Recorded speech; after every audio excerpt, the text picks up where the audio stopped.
And it pertains to an agent that I'm coaching, and he does really well, but over the last 2 months he has struggled, and I think it was August he was not doing that well. So and he lives close to me, so we actually had coffee. And the session was like, "Hey Tristan, I'm not doing well mentally. I actually have nothing under contract either." And so I listened to him and we got into an actual plan. I want to share that with you because this right here is what we all go through. If you've been in real estate for a while, you can relate to this. So he says, "Look, I don't know what I'm doing, but I feel like I'm self-sabotaging myself, and I feel like I know what I need to do. I'm just not getting to it. I feel a little bit overwhelmed and I don't know where to start anymore." And I hear that a lot. It's not something that is rare, by the way. So I thought through and I thought to myself, what is it that I typically do when I go through these ruts? And somehow I always go back to the same thing. And the challenge is that we know what we need to do, but it does feel like it's too much all at once. So here's my tip to you, which is exactly what I told him to do, and then I'll tell you what happened after. So I said, "All right, let's break it down." And you know that there's a process that we have in the morning and in the evening. And I'm not telling you to go in and wake up at 5 a.m. and do all of that stuff that people tell you to do. If it works for you, awesome. But here's what I want you to do. I want you to pick one of the things that you know you should be doing in the morning, right? Because whether you like it or not, here's where you need to listen. Whether you like it or not, you already have a routine in the morning. It just happens to suck right now. Now, I want you to be more purposeful with the routine that you have, but I want you to just pick one thing. And if you follow me, you know I have the whole Marvel morning, right? Meditation, affirmations, record your day, visualization, exercise, and learn. I go, out of that, what do you want to do?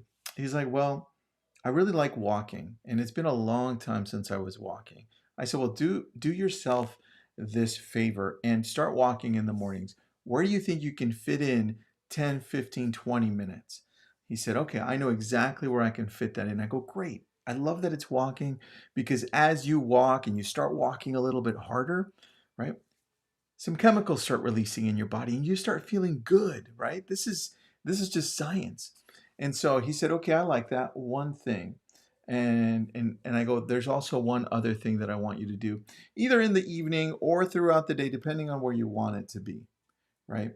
I want you to feed your mind things that will help you look at the opportunities, because we all know that we get bombarded with so much and we have the choice of looking at the bad or looking at the good, right? It's okay to feel the bad. Like if you get sad, get sad. There's no problem with that. But I don't want you to relive that moment over and over, right? And the ability to be able to look at opportunities, even when bad stuff happens to us, that's the key to growth, right? So I said, I want you, because you drive a lot to show property, you drive here and there. I want you to pop in a book. And I go, what do you gravitate to when you're listening to books or when you're reading?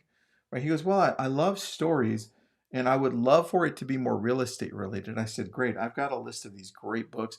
But the one that stands out for you, and I think you'll love this, is Sell It Like Sirhan." If you haven't read it, I said, that is such a great book because this agent's in real estate, Ryan's in luxury real estate.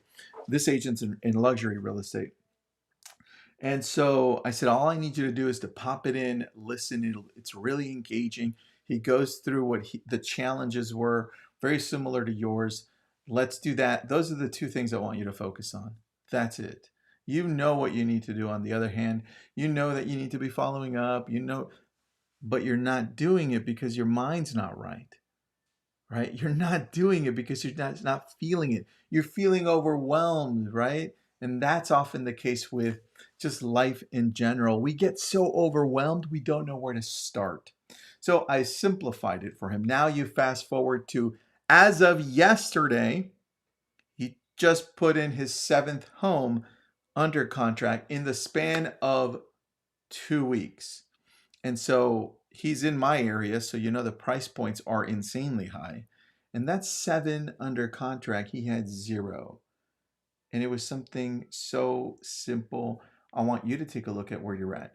I want you to think, well, what is it that I could do? This one thing in the morning to set my day straight, to set my path in the right direction. And maybe it's something that I can do throughout the day. Maybe it's something in the evening that I should be doing. Y'all know what it is. I just need you to take some time to reflect, think a little deeper, and take one step in the right direction. That's it, just one, because we all get stuck. We all have those days. And if we have more focus on those bad days, we relive it the next day. And it doesn't leave our minds. We relive that moment and then we get stuck in a rut. It's time to break out of that. You know what your one thing is. What is it? Tell me below if you want. What is it that you know you need to do? And if you don't know, message me. I'll gladly say, hey, all right, tell me where you're at. These are the things you should be doing. But focus on this one thing only. Have an awesome rest of October. I'll see you inside of wherever you're seeing this.